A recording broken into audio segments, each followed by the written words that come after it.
कृष्णा हरे हरे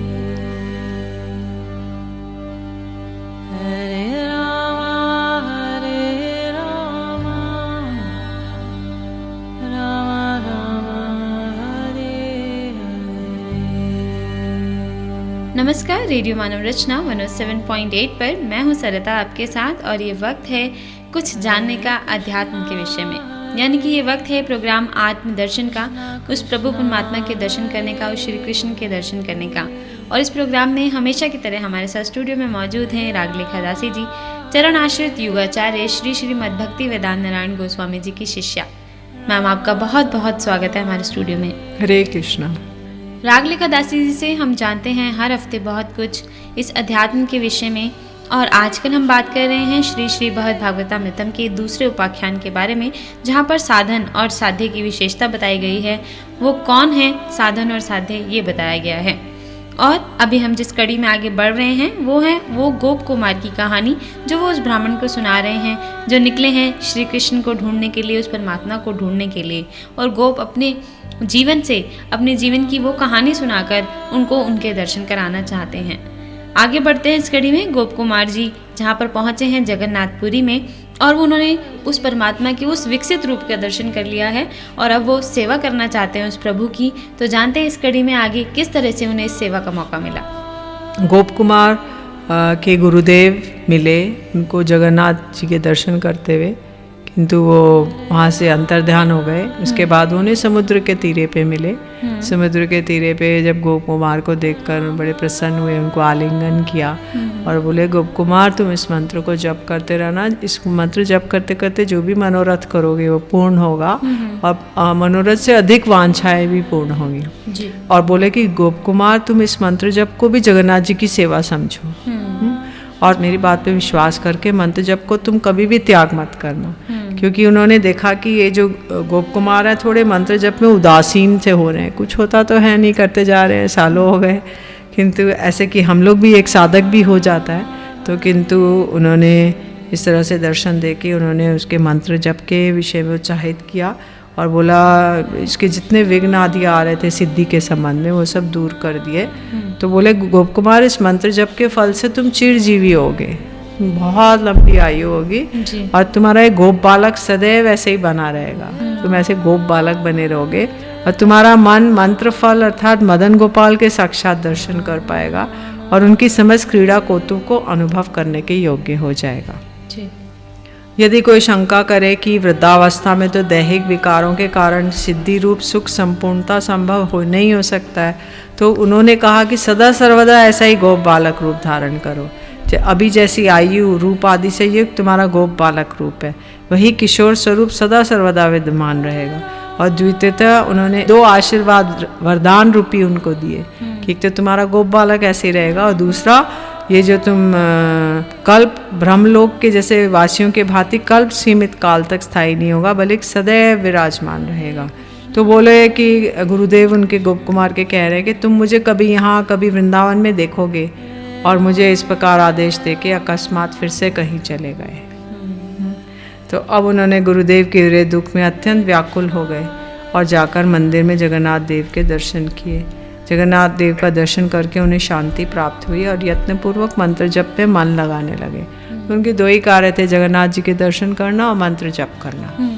तब उनके हृदय में लालसा हुई कि मैं ब्रजभूमि के दर्शन करूं। उनको उत्कंठा होने लगी और जगन्नाथ देव की महिमा से उन्हें पुरी के उपवन में देखने से वृंदावन की, समुद्र के दर्शन से यमुना की। जब वो जगन्नाथ जी के बागान देखते थे, बलगंडी एक बगीचा है, तो वहाँ जाके वो देखते तो उन्हें वृंदावन की उद्दीपना होती कि तो मैं वृंदावन में जाऊँ। और जब समुद्र को देखते थे तो उन्हें यमुना जी की याद आती थी, और जब वो चटक पर्वत को देखते थे उन्हें तो गिरिराज गोवर्धन की स्फूर्ति होने लगती थी। तो इससे उनका ब्रजभूमि के अदर्शन रूपी शोक दूर हो जाता और उससे उनको आनंद होता।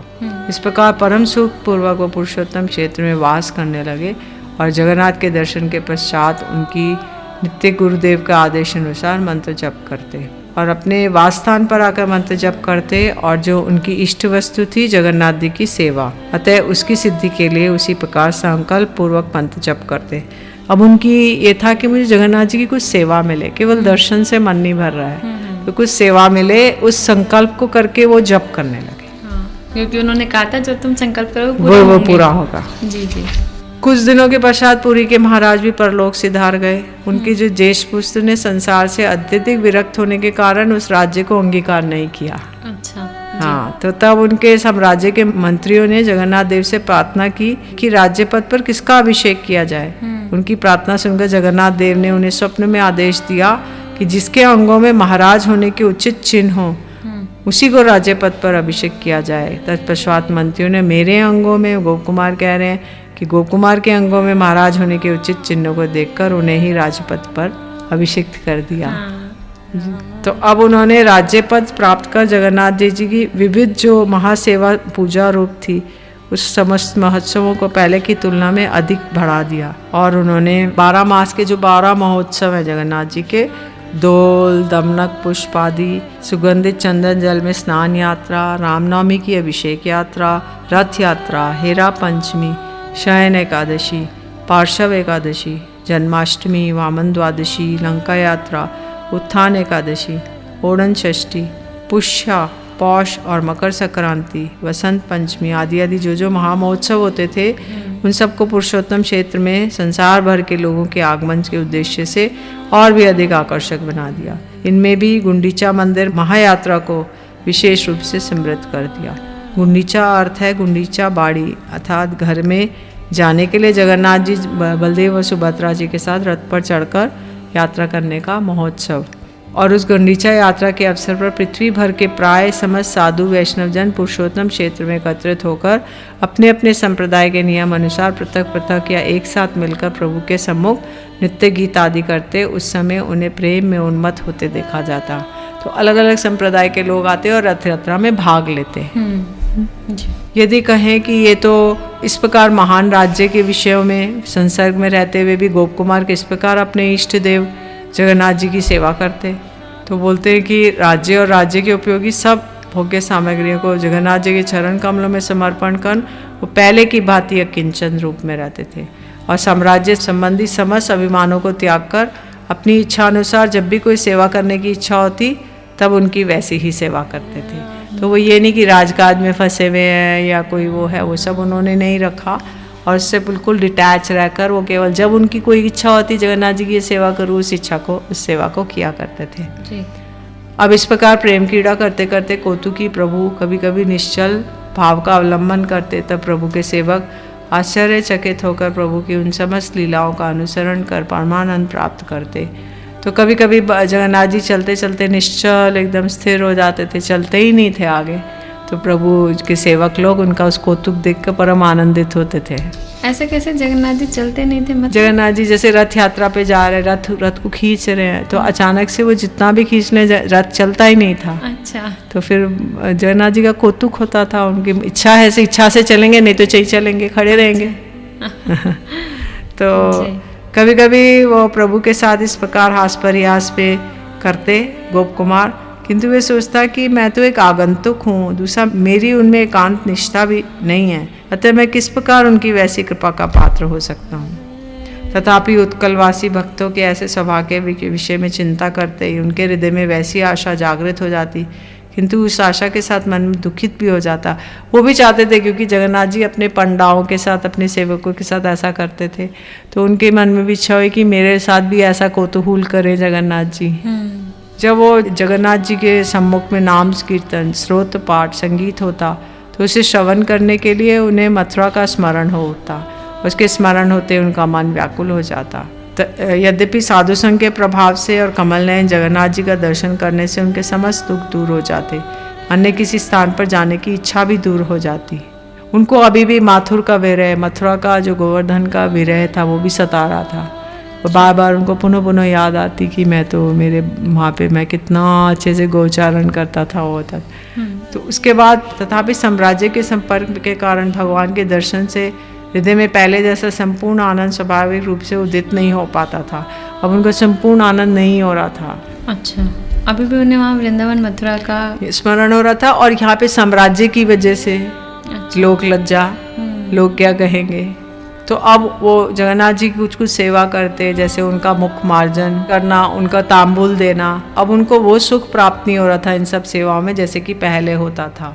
तब उन्होंने सारे राज्य का भार राजाओं के पुत्रों को, बंधुओं को, मंत्रियों को सौंप दिया और पहले की भांति उदासीन भाव से रहने लगे जी। अब इधर निर्जन में जप करने से उनका मन सुखी रहता और वो जगन्नाथ जी के चरण कमलों की स्वेच्छापूर्वक सेवा करते हुए वास करने लगे। तथापि लोगों द्वारा प्रदत्त सम्मान और आदर के कारण उनको पहले की भांति सुख नहीं होता था, क्योंकि सब लोग सोचते थे तो राजा है तो इतना सम्मान करते थे। जी जी। तो वो इसलिए वो पहले की भांति उनको सुख नहीं होता था, इसलिए अब उन्हें वहाँ रहने से वैराग्य होने लगा। जी। रेडियो मानव रचना 107.8 पर मैं हूं सरिता, आपके साथ प्रोग्राम चल रहा है आत्मदर्शन और गोप कुमार की कहानी हम इस उपाख्यान में जान रहे हैं। ब्राह्मण देव जो है उनकी कहानी सुन रहे हैं कि किस तरह से जगदीश्वर के दर्शन उन्हें हुए और उनकी सेवा करने का मौका गोप कुमार को मिला और किस तरह से उन्होंने इस भ्रम को जाना, इस ज्ञान को जाना। इस कड़ी को जारी रखेंगे, लेते हैं छोटा सा ब्रेक, सुनते हैं प्यारा सा भजन, फिर लौट कर आते हैं। आप जुड़े रहिए रेडियो मानव रचना 107.8 FM के साथ प्रोग्राम आत्मदर्शन में। Feel good, feel live. पार करेंगे नैया रे भजो कृष्ण कन्हैया।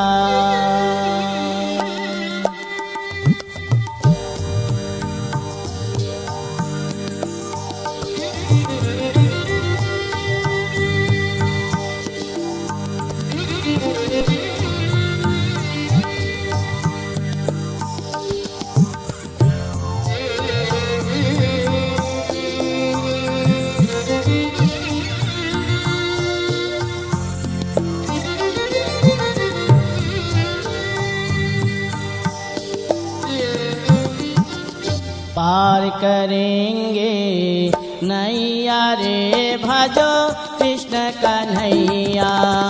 पार करेंगे नैया रे भजो कृष्ण कन्हैया। कृष्ण कन्हैया मुरली बजैया, कृष्ण कन्हैया रास रचैया। पार करेंगे नैया रे भजो कृष्ण कन्हैया। पार करेंगे नैया रे भजो कृष्ण कन्हैया।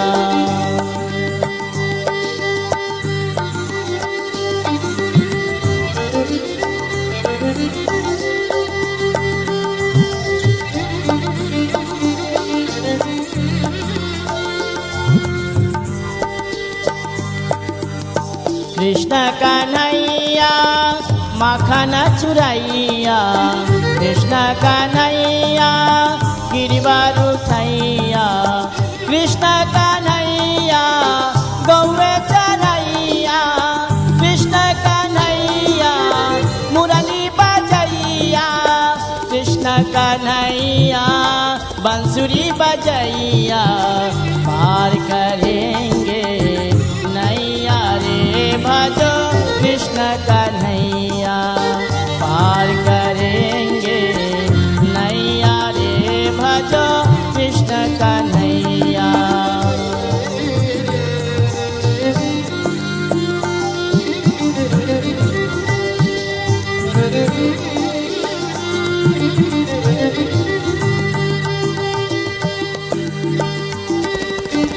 मित्र सुदामा तंडुल लावे, गले लगा प्रभु भोग लगाए। कहा कहा कहो भैया रे भजो कृष्ण कन्हैया। पार करेंगे नैया रे भजो कृष्ण कन्हैया।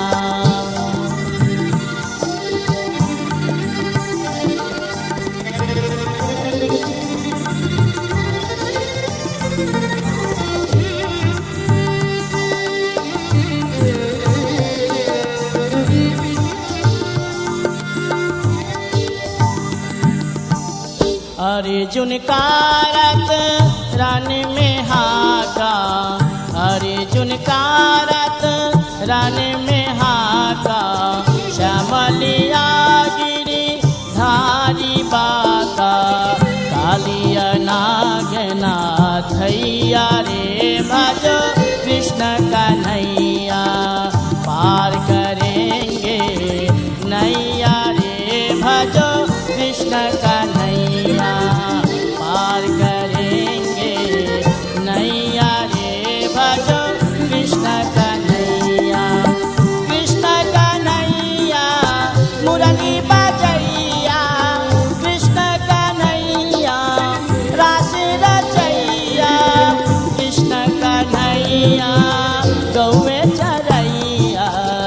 कृष्ण कन्हैया गौए चरैया पार करेंगे नैया रे भजो कृष्ण कन्हैया पार करेंगे नैया रे भजो कृष्ण कन्हैया।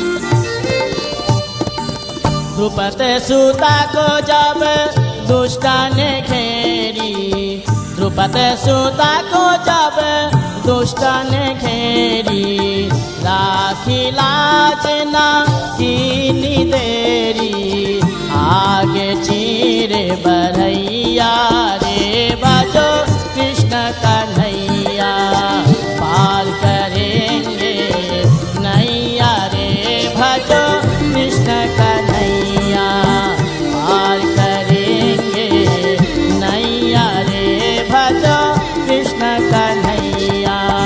कृष्ण कन्हैया दाऊजी का भैया कृष्ण कन्हैया माखन चुरैया कृष्ण कन्हैया मुरली बजैया कृष्ण कन्हैया बांसुरी बजैया पार करेंगे नैया रे भजो कृष्ण कन्हैया पार करेंगे नैया रे भजो कृष्ण कन्हैया पार करेंगे नैया रे भजो कृष्ण कन्हैया पार करेंगे नैया रे भजो Krishna Kanhaiya. Hare Krishna,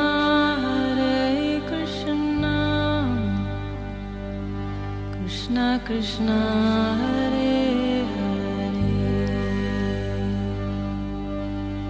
Hare Rama, Hare Rama,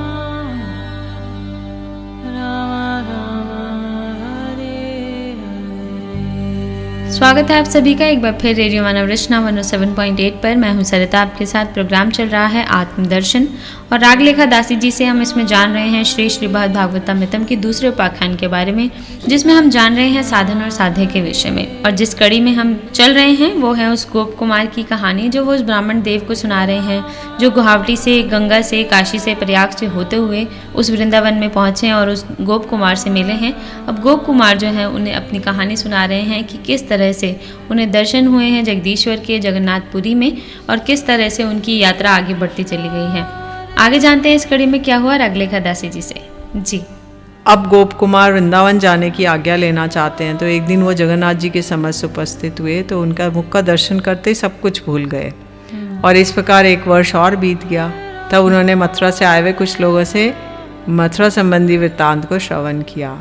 तो उन्होंने देखा वृंदावन, गोवर्धन, लीला स्थलियाँ, वहाँ के गोप, मृग, पक्षी, वृक्ष आदि प्रत्येक को अत्यधिक शोभा का विवरण उन्होंने विशेष रूप से श्रवण किया। उन समस्त वृत्तांतों के श्रवण से वे दुख शोक में अत्यधिक कातर होकर रात में सो गए। और उसी अवस्था में पर दुखी जगन्नाथ देव जी ने उन्हें आदेश दिया कि हे गोपनंदन, ये क्षेत्र मुझे जिस प्रकार प्रिय है, मथुरा भी मुझे उसी प्रकार प्रिय है। विशेषकर मथुरा मेरी जन्मभूमि होने के कारण मुझे अधिक प्रिय है।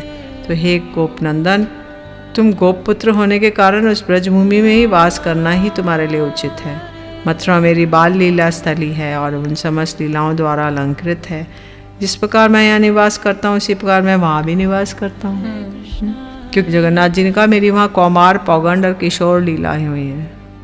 तुम क्यों इस चित्त को सदा चंचल करके दुख पाते हो? तुम मथुरा चले जाओ और उपयुक्त समय आने पर तुम्हें मेरे गोप स्वरूप के दर्शन होंगे।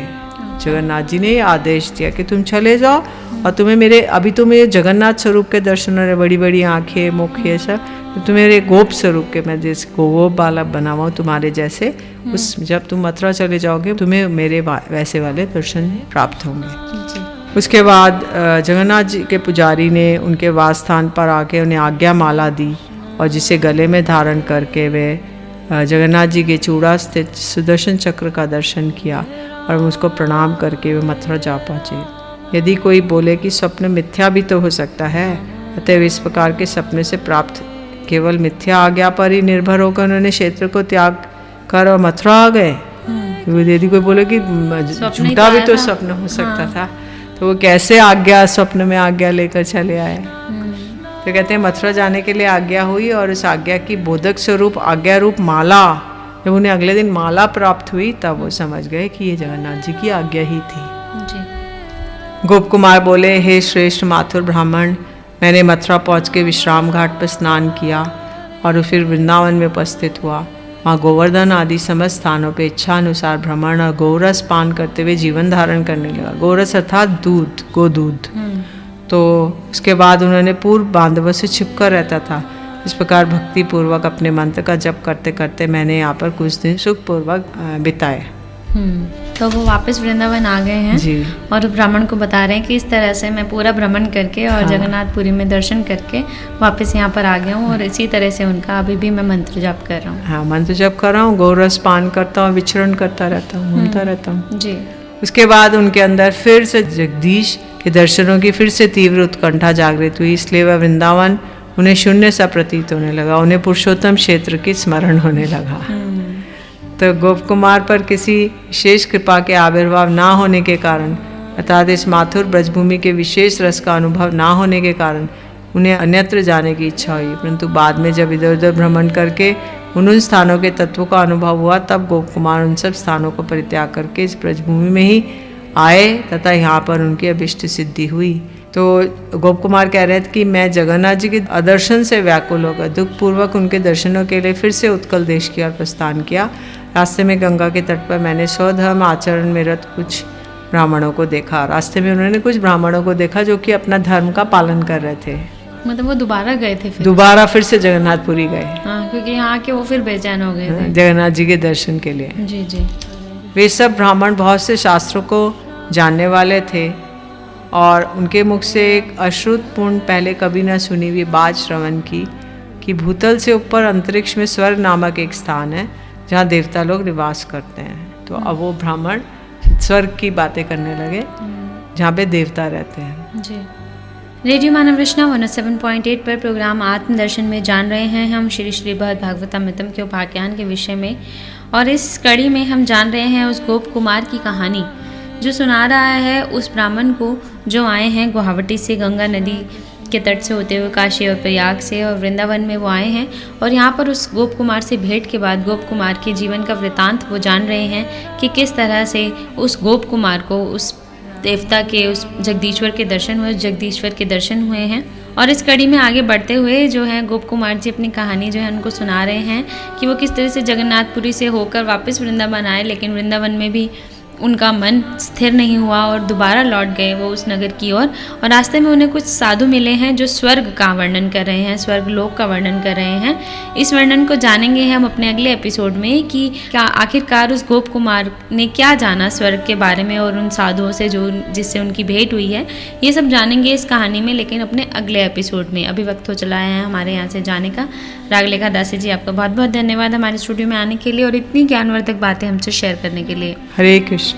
अगले एपिसोड में फिर आपसे मुलाकात होगी, इस कहानी को जारी रखेंगे, जानेंगे इस गोप कुमार की कहानी, लेकिन अगले हफ्ते। अभी के लिए मुझे दीजिए इजाजत और सुनते रहिए रेडियो मानव रचना 107.8 FM पर आने वाले और भी प्रोग्राम्स को। Feel good, feel live, good, feel live, good, feel live, good.